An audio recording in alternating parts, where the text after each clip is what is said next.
family vacation had always been the young mother's dream, but her plans changed dramatically when her mother-in-law intervened. The woman was horrified to discover that her hard-earned vacation money had already been spent on a trip, but not for her. "My son is tired, he needs rest. And you stay with the kids, what difference does it make to you?" the mother-in-law declared. Shrugging off her daughter-in-law's protests, Turkey beckoned with its palm trees and sea, but the tickets weren't in her name. Good day, dear listeners. This is Andre Belli, and I'm pleased to welcome you to Channel 2, Revelation of Daughters-in-Law. I present to you a new, interesting story. Enjoy listening. Christina was standing at the stove, stirring the borscht, when she heard the familiar click of heels coming down the hallway. As always, Emilia Borisovna walked in without knocking, as if she were entering her own apartment. In 3 years of marriage, Christina had never gotten used to her mother-in-law's habit of showing up at the most inopportune moments. "Christina, sit down, we need to talk," Emilia Borisovna said solemnly, settling herself at the kitchen table. "I have great news." Christina wiped her hands with a towel and looked warily at her mother-in-law. Experience told her that Emilia Borisovna's great news usually turned into a headache for everyone else. Can you imagine a last-minute tour to Turkey became available at the travel agency? 5 stars, all-inclusive for 10 days. I immediately booked a vacation for both of us, myself and Dennis. My son was so tired from work he just needed a break. Christina's heart sank. She and Dennis had been saving for 6 months for a family vacation, putting aside every penny. 5-year-old Artyom kept asking when they were going to the seaside, and 3-year-old Sonia drew pictures of palm trees and dolphins. "What about our plans?" Christina quietly asked.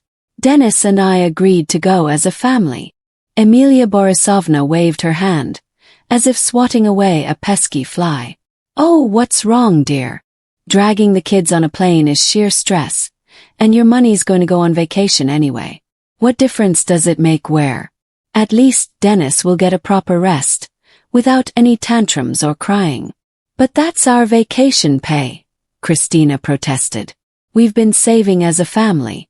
My son is tired. He needs a rest. And you stay with the kids. What difference does it make to you?" My mother-in-law snapped. "You're on maternity leave anyway. It's the same for you whether you're at home or at the seaside." That moment Dennis returned from work. Seeing his mother, he beamed and rushed to hug her, as if he hadn't seen her for 6 months. "Mommy, I didn't know you were coming." "I've brought wonderful news," Emilia Borisovna chirped. "We're flying to Turkey together, can you believe it? I've already made all the arrangements." Dennis looked at his wife, then at his mother, confused. "But, Mom, we agreed to go with the family." "Dennis, you're a grown man," Emilia Borisovna said sternly. "You need to think about your health, and your family isn't going anywhere." Christina saw the familiar struggle unfold in her husband's eyes. "As always, Mom won." "You know, Chris," he muttered, not looking his wife in the eye. "Maybe we really should. I'm so exhausted." That evening, Christina stayed up until the morning, pondering the situation. By breakfast the plan was ready. The next day, she went to the travel agency where her friend Angela worked. She listened to the story and smiled. "Emilia Borisovna Kalmykova. Yes, I remember that lady, very demanding. And what do you want to do?" "I want their vacation to be truly unforgettable," Christina answered gloomily. Angela opened the computer and spoke out loud. "Okay, let's see. Oh, how interesting. The hotel began renovations on these very dates. Not everyone knows about this yet. There are also air conditioning issues due to the heat. And the kitchen is temporarily operating with a reduced menu. Is it possible to change the reservation?" "Technically, yes," Angela said thoughtfully. "But it will cost an extra fee, a hefty one." "Excellent." Christina took out Dennis's credit card. She knew the password, her mother-in-law's date of birth. An hour later the reservation was changed. Instead of a 5-star hotel, Emilia Borisovna and Dennis were to spend their vacation at a 3-star hotel on the outskirts of the resort. The surcharge was 20,000 rubles. Exactly what they would have spent on the children's tickets. But that was only the beginning. Christina went to her mother-in-law's home. Emilia Borisovna sat at the table, studying a guidebook to Turkey. "Oh, Christina." She didn't even look up. "Good thing you came. I need you to go to the dry cleaners for my things. And buy the most expensive sunscreen." "Emilia Borisovna," Christina said softly, "and you checked your documents. The travel agency said there were some problems with your passport." Her mother-in-law raised her head, frowning. "What other problems? My passport is fine." "The thing is," Christina lied, "this hotel requires a special income certificate, something to do with taxes. Without it, they won't let you out of the country." Emilia Borisovna jumped up. "What nonsense! I've traveled so many times." "New rules," Christina shrugged. "Would you like the number of the travel agency manager?" For half an hour, my mother-in-law called various authorities, demanding an explanation. Naturally, no one knew anything about the mythical certificates. Emilia Borisovna paced the apartment like a cornered animal, while Christina paid a visit to the local police officer, Pavel Semyonovich, who lived upstairs. Pavel Semyonovich disliked Emilia Borisovna for her habit of complaining about her neighbors for any reason. "Pavel Semyonovich," Christina said, "is it true that if someone goes on vacation they have to notify the local police officer?" "My mother-in-law says it's not necessary." "It is necessary." The police officer lied without batting an eyelid. "Especially if it's for more than a week. The fine is hefty these days." An hour later, the police officer rang Emilia Borisovna's doorbell. "Miss Kalmykova, you need to report to the police station to obtain an exit permit." "What permit?" her mother-in-law shrieked.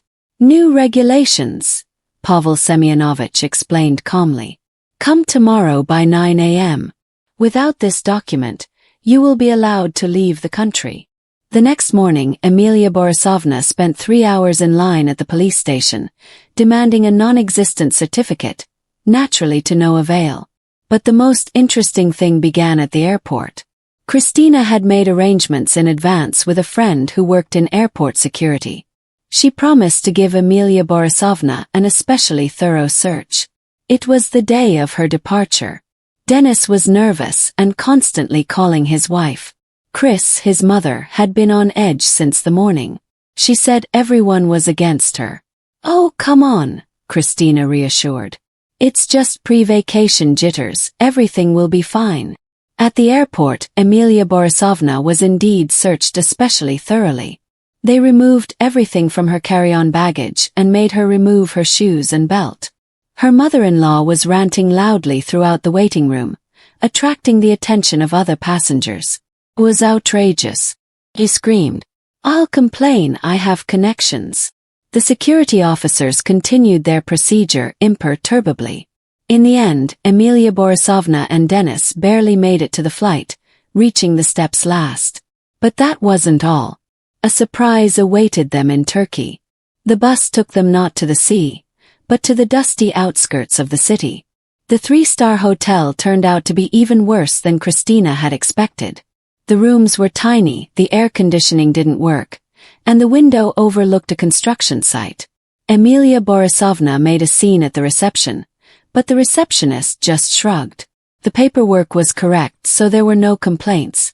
The first 3 days were spent trying to change hotels. Dennis called the travel agency, but they all said they were booked. On the 4th day, Dennis developed an upset stomach from the local cuisine. Emilia Borisovna blamed the dirty dishes and demanded a doctor be called. On the 6th day, they attempted to go on an excursion, but the bus broke down in the middle of the desert. They waited 2 hours for evacuation under the scorching sun. On the 8th day, Emilia Borisovna declared she couldn't take it anymore and wanted to go home. "This is the worst vacation of my life," she sobbed into the phone, calling Christina. "Everything's going wrong." "Oh, what a pity," Christina responded sympathetically. "And the kids and I are having such a good time at home. Yesterday we went to the water park, today we're going to the circus. Artyom asks when Daddy will be back." Emilia Borisovna sobbed and hung up. They returned home 2 days ahead of schedule. Dennis looked exhausted, and his mother-in-law looked battered. "How was your vacation?" Christina asked sweetly, meeting them at the airport. "Terrible," Dennis replied gloomily. "Mom's right. Everything was stacked against us.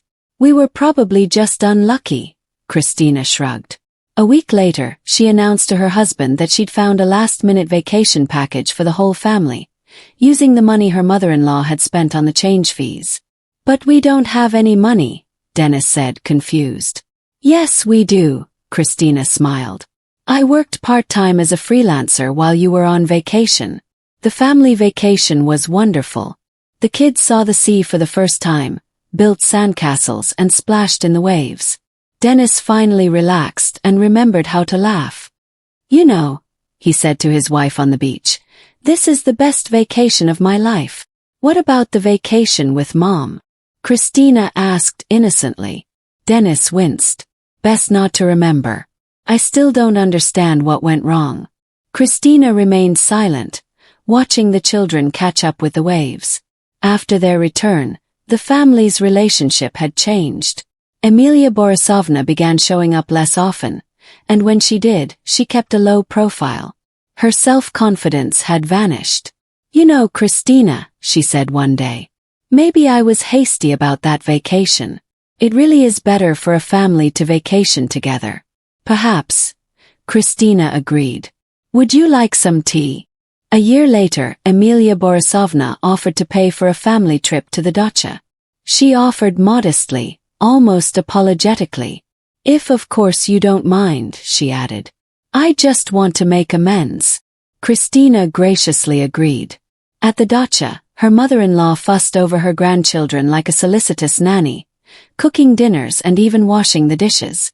Dennis couldn't believe the change. "I don't understand what's happened to Mom," he confessed to his wife. "She used to be different. Maybe she's become wiser with age," Christina suggested, hiding a smile. 2 years later, a third child was born. The first thing Emilia Borisovna did was ask Christina how she could help. "Maybe she could babysit while you rested," she suggested timidly. "Or maybe we could go to the store. Just tell her what you need." Christina looked at her mother-in-law, who had transformed into a model grandmother, and thought about how sometimes just one good lesson is enough to make someone reconsider their outlook on life. Dennis never learned the truth about that Turkish vacation. Christina decided that some secrets were better kept to herself. The main thing was that the family had grown stronger, and Emilia Borisovna had learned to respect boundaries. Sometimes, watching the children play, Christina recalled that conversation in the kitchen and her mother-in-law's words about how she didn't care. Now it was clear who cared and who didn't.